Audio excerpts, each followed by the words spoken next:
One day kids came to the entrance of our school and started to give out flyers advertising a new land center nearby. Седьмой континент.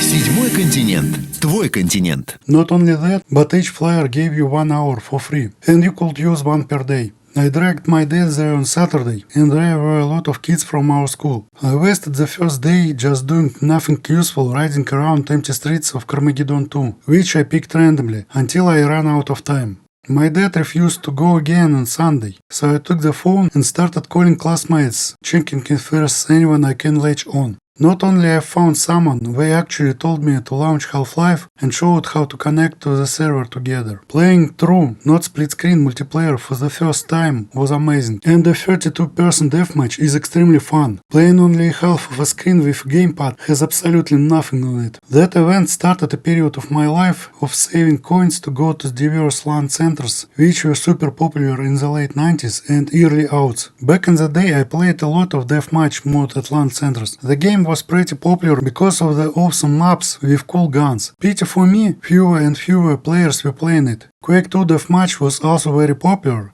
and when Quake 3 came out.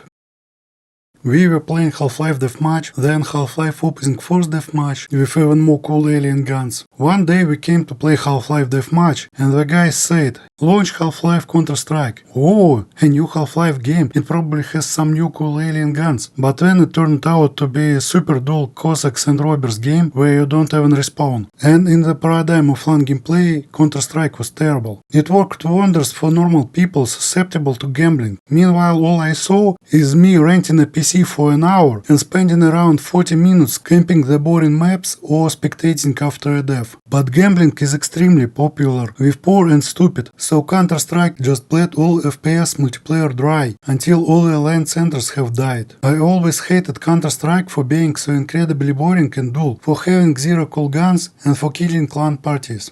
After playing Half-Life at LAN centers, people were buying it, coming home and discovering that there was a decent single player too. Few people had the patience to go through almost 20 hours of corridor shooting, horror and puzzles. It was the times before finishing games was finally established as something people do. And without knowing English, many people still didn't know you could save the game. Playing Half-Life at home, the strong cinematic start is very impressive the first time. But if you don't know English, you will be stuck and be playing it like a Sierra quest. It is published by Sierra, get it? And every time you want to replay the game, the cinematic 2 hours long intro is utter trash you have to suffer through. You already know the story bits, now you just want the gameplay. I think I finally finished it when I bought Black Box, the Half-Life 1 Anthology release as it was called, because of the black cover, not some cut down the orange box thing. Then I've started it again on the second difficulty. I've reached Ganarchi and got bored with it. I also finished the HD version to see the new guns. I've played the Source Atrocity.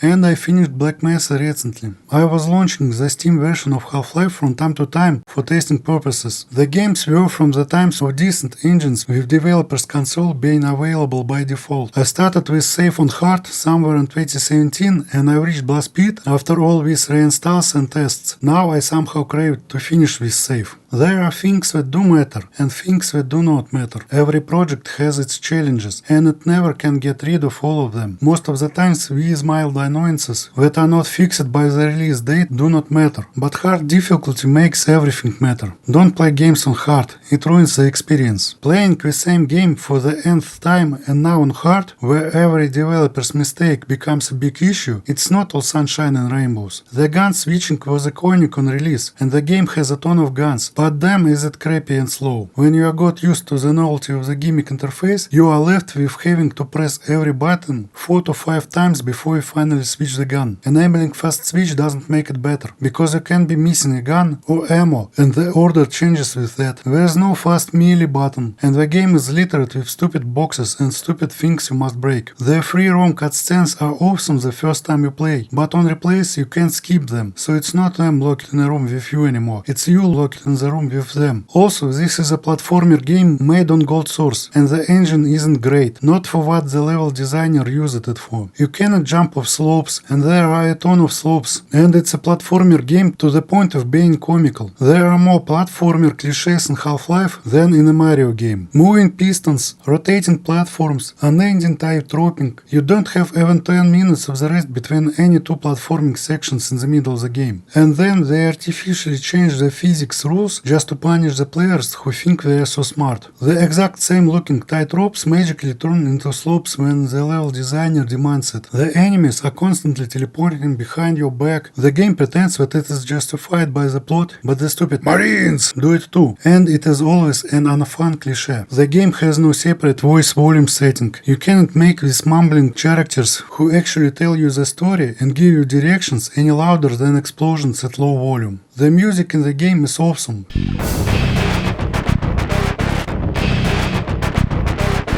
But you will never hear it. It appears for 10 seconds during a chapter switch, and then you waste 20 to 80 minutes guessing the current puzzle in complete silence, or with some cycled 5 seconds of ambient sounds. Back then there was no internet to look up the walkthrough when you get stuck. And there are a lot of these puzzles, some of which are semi-failable, and not all of them are fun. The best guns are hidden in the optional areas, which is alright on easy, but hard is extremely stingy with ammo, while all the enemies are extreme bullet sponges. So missing optional areas is a bad idea. The grenades rained on you by them Marines are super annoying, yet when you are using them, they are about 100 times worse than grenades in Quake 2. The carry limit is laughable, the aiming is terrible, the damage is absent, and the damage radius is basically zero. Every time you are stuck doing a grenade puzzle, it is a safe load fest. The leeches in the water can properly kill you. When running, you are constantly getting stuck on corpses or misaligned textures, while enemies continue to shoot at you with their deadly hit scans, and the full damage is now an absolute death, in a game with constant mandatory full damage. I may be wrong, but this patched Steam Half-Life is a very not original version of the game. There are new insta-kill elevator bugs, there's a ton of new Z-fighting, the helicopter boss instantly killed itself instead of being a memorable boss fight. So, the last time I've stopped at Blast Pit. I always use this level as an example of good level design, especially compared to the crappy linear soapy movie of Half-Life 2. Half-Life is a switch flipping game, which makes you feel like you are doing stuff. The other games like this I can remember is Dead Space and parts of Episode 1, but those have bad gunplay. Blast Pit is an awesome level if you know it and understand the design, but then there is a lot of semi-unavoidable damage, and there is the degradant grade with an absolute ton of HP. You can run around the whole damn chapter many times, puzzling where to go next and what to do. You can beat the grade several times each time you visit, and it still doesn't break. You think it's immortal, but no, you just need to hit it 30 times instead of 1 or 2, and it is not looking crusty and decrepit like the usual breakable grades. It's shiny new and chrome, and there is a number of such fake dead-end parts of the game. Then you are expected to drop into the pipe, hurting on all the turns and grazing the lip near the water for full HP damage. When you finally finish the puzzle setup and press the button, you want to see the boss burn, but instead that damages you and you need to hide. On hard, that unavoidable burn damage almost kills you, and then you have to drop down that pipe with the stupid gold source physics and giant fall damage, after which there is a mandatory fall which on hard just kills you. The fall deals 80 damage while you are running on fumes all the time. To circumvent that and just survive, you have to do more terrible god source platforming, including the momentum rotation, and the half of the formed ceiling is immortal, which is absolutely artificial and inconsistent. And then there is a whole streak of nonsense. The car section, even if it is still way more free than any modern game with all the rail puzzles, the Marines are obsessed with the player. How can they even know his name or that he is alive? Why would anyone decide to write so much graffiti on the walls? Do we have military issue graffiti cans? Then you get the terrible sexy time ninja girls. The best way to deal with that segment is to camp in the corner and explode them, hunting by the sound. Then there's a terrible trope of being captured and losing all your guns. The army had Freeman right there. Why not kill him? The game already has a terrible story with terrible writing, but that part is inexcusable. There are multiple helicopter boss fights. So, does Ganarch count as a spider boss to have a bingo? When I was playing through the game the first time and reached the Lambda Gate, I thought, it's still going, huh? That's a big game. I like platforming in FPS games, and I don't like it at all in third-person games, unless it is dedicated to the platformers or it is piece easy. From the third person you cannot judge the perspective or distance. Humans did not evolve for out-of-body experiences, and most developers are just terribly lazy hacks who suck at their job. I have zero problems with Quake, and I had Prince of Persia reboot. Quake has quick saves, yet Prince of Persia reboot with no shadows or proper lighting does not. But Half-Life doesn't have some platforming sometimes. It is a horror action adventure platformer with some shooting sometimes. It's nothing but gold source platforming and puzzles. And while platforming, when it's not done bad, is fine, tightroping is never a good mechanic. And then there's the crouch jumping. I saw a YouTube video by some kid playing Half-Life for the first time criticizing crouch jumping, and I thought he is super wrong. Crouch jumping can be fun and cool, like feeling how you crawl into a tight space, but now I understand everything. He wasn't wrong, he was right. In this level design, you are not crouch jumping just for crawling. You must use it all the time to just get on them knee-high crates. It is used everywhere, and it is mandatory for the playthrough. In today's episode of People Are Still Degrading Deficient Degenerates, we praise Zen. Again, people who don't like Zen are the reason the FPS genre is dead and there is nothing but COD and COD clones. There literally were no FPS releases since like Painkiller, but that should be like just their opinion, man, right? Wrong. Besides the minority of people who just don't like fun or cool and who don't have anything resembling imagination, the majority of Xen non-believers are clinical degrading deficients who can't accept it as just their opinion. They demand everyone to hate Zen, so we are trying to come up with petty excuses, and they suck earth. These clowns say that Zen is nothing like the entire game before it. They say that it's all platforming, that the whole game was training you for shooting and now you have to be jumping. Piss into all their nostrils and feed them turd yakins. Not only these idiots didn't play Zen, these idiots just outed themselves as someone who never played Half-Life. Half-Life is 15 hours of no shooting and yes, constant platforming and puzzling. There is not a single chapter without platforming or puzzle platforming. There is so much platforming that there was no space left for anything but more platforming. The whole Lambda facility is just tropes upon tropes of platforming genre, to the point that there is a literal doors labyrinth from Mario Hotel, not to be confused with Tokyo Hotel. There are nonsensical platforms that make no sense for a laboratory, created just to add platforming challenges to the game. Compared to the 15 hours of platforming in grey-brown corridors with hitscan Marines, Zen has lower gravity, which means lower fall damage. If anything, Zen is the best part of the game with less platforming and puzzles and more shooting, with several boss fights. When I was completing the game for the first time, after starting to get tired with the game about hitscan Marines in the grey-brown corridors, being asked to step into the portal and appear in an awesome alien world with low gravity is one of my big gaming memories. I got a second breath and thought, well, now this game is truly awesome. Though the solution to the first segment is ours. With your pathetic flashlight you have to find a tiny hole in the wall hidden in a dark spot. I again got stuck looking for a way in.